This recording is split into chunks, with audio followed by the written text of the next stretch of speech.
Brought to you by PrayLatin.com, makers of prayer cards featuring complete English phonetic renderings of Latin pronunciations. The U.S. bishops are embarking on a Eucharistic revival, one that is on the surface, frankly incoherent, and very late in coming when it was needed back in the 1970s when belief in the real presence of our blessed Lord in the most sacred sacrament of the altar began to tumble as a consequence of the liturgical revolution in the Church. That reality created fertile ground for a new, sad reality. The decline in church attendance since Vatican II in the West has accelerated since 2020. You have had to have noticed by now your parish has fewer people attending now than before the events of 2020, unless you attend a TLM parish or chapel. Then you've noticed an increased number of Mass attendees, but in the typical neighborhood parish, it's becoming obvious that fewer and fewer people are attending regularly. Now we have some new reports on why this has happened, both in America and abroad. We'll start with in America. Headline from Fox News. A third of Americans have quit church as attendance fails to recover pre-2020 affliction numbers. Survey. The researchers noted that the events of 2020 resulted in an overall depression of religious participation. And look, I don't think it's because people suddenly placed their faith in organized science or secularism either. Certainly, the self-appointed leaders in that field in our time have undermined people's trust in the tools of research and analytics and analysis in general, as evidenced by growing skepticism on various hot-button science-related issues of our time.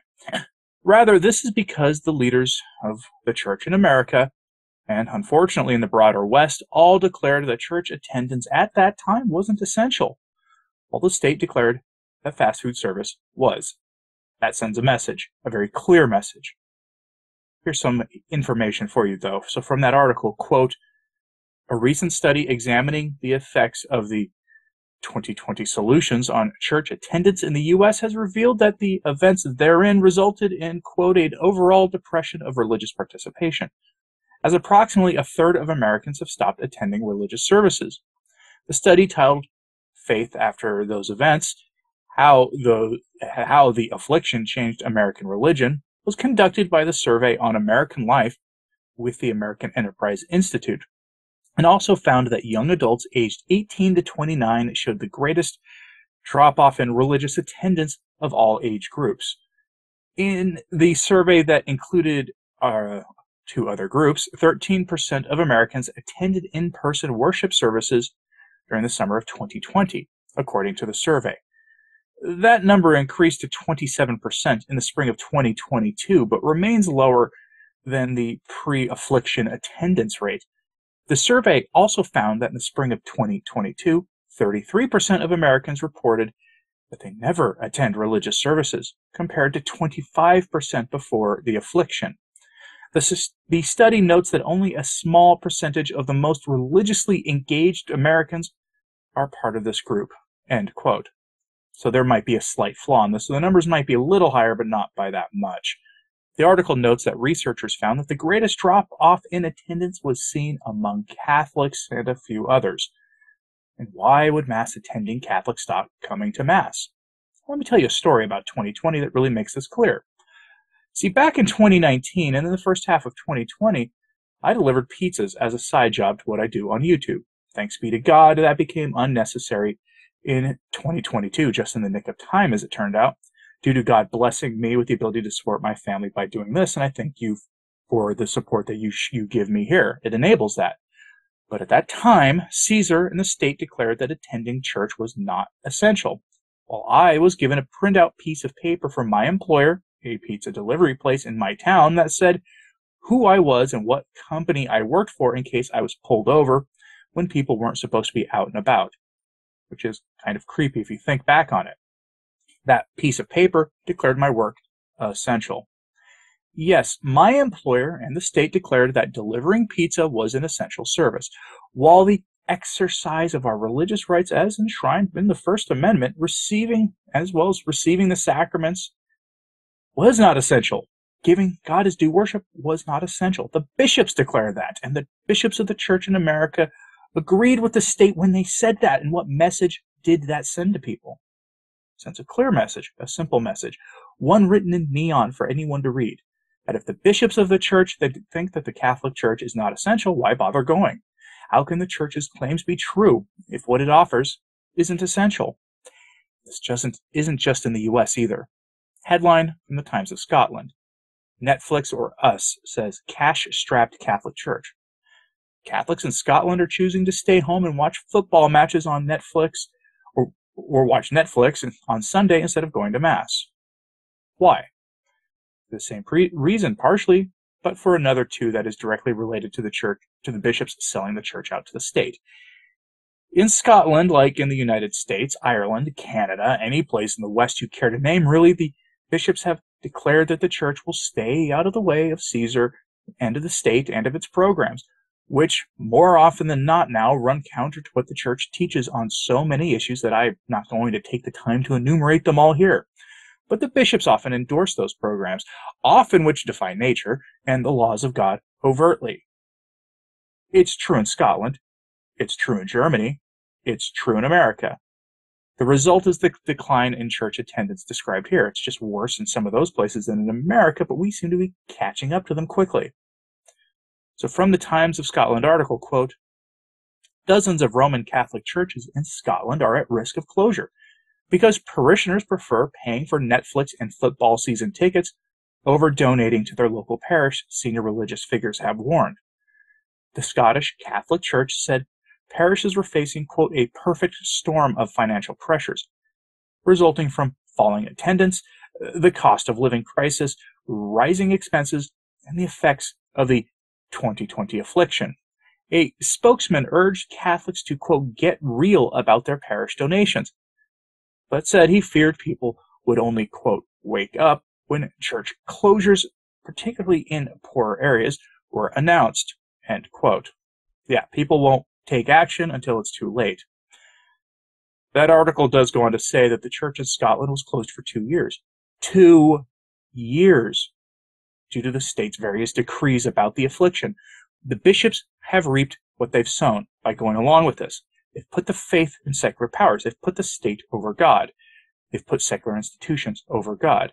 They've adopted secular philosophy and secular claims about creation and the natural world. And once they were forced to act in accordance with their claimed beliefs in those things, consequences were so real that the church in Scotland, like in America, is going bankrupt. And that's modern leadership in the church for you, forcing people to leave the church because if the leadership won't stand up for the church, if the leadership won't say that, hey, Mass is the single most essential thing you do in a week, and especially in times like this, and if the church won't stand up and say, hey, there's something kind of fishy going on with all this stuff going on right now, let's actually not do what the state demands of us and fight them on it.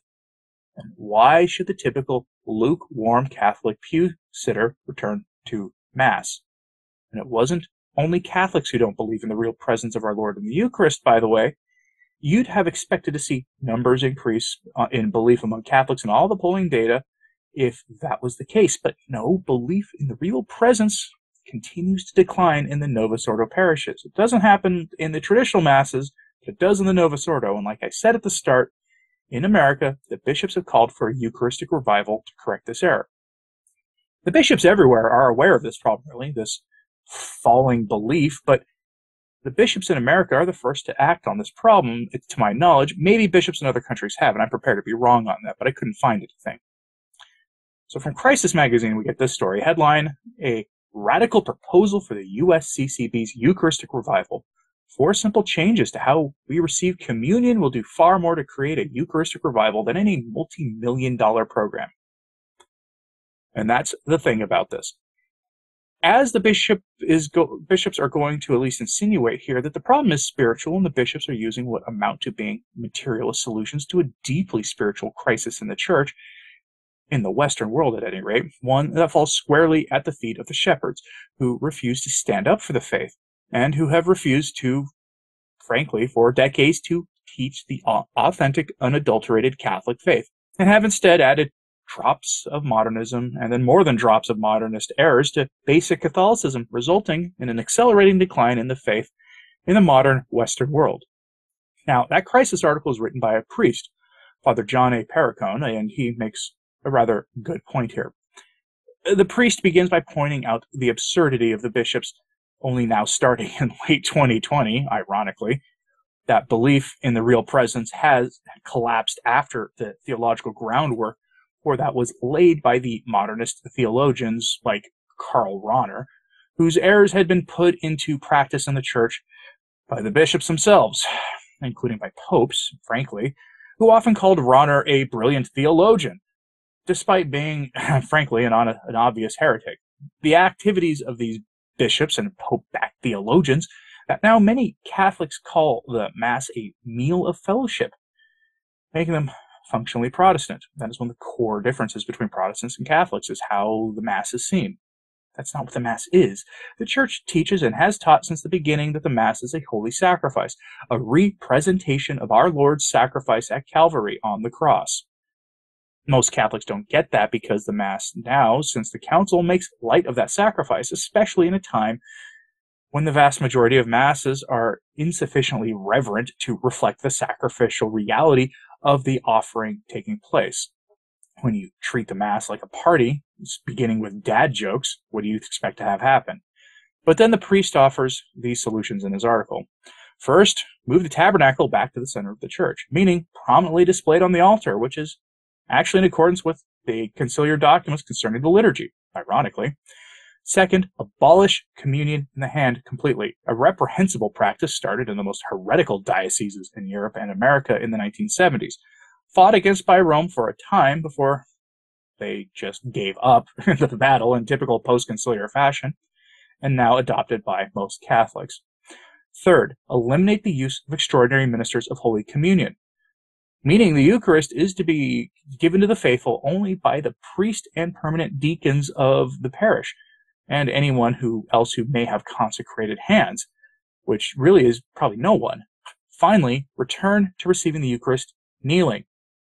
I'd add a fifth solution, a reminder in homilies of two things: that the Eucharist is truly Jesus Christ, really and truly present, and that second, that to receive him worthily you must be in a state of sanctifying grace, requiring doing some kind of examination of conscience and regular use of sacrament of penance. When the most basic elements of the theology of the church have been rejected by modern churchgoers, it's not because the world is making some compelling argument against the faith. They've tried that for 2,000 years, and they have failed consistently. This is because the shepherds have failed to teach the faith and to lead by example, either when the princes of the world make unreasonable satanic demands on the church, or when the church fails to teach her most basic beliefs to the faithful, likely out of fear of offending the faithful, combined with the rather simple and painful fact that many bishops and priests in our time simply don't have the faith. A painful fact they make obvious. They open their mouths when they defend or promote sin, when they ally themselves with secular leaders, and they endorse evil ideas of the state, and in general are, frankly, indistinguishable from political actors and activists in the secular world. When you get leadership like this, you get results like this. It's as simple and as straightforward as that. But I'm curious what you think about all of this. Are you, as a Catholic, surprised by falling church attendance? Do you expect this so-called Eucharistic revival to be a failure? Let me know what you thought of this in the comments, please. Like and subscribe if you haven't. It does help a lot. As does sharing these messages on social media. That helps too. And as always, pray for the church. I'm Anthony Stine. Ave Maria.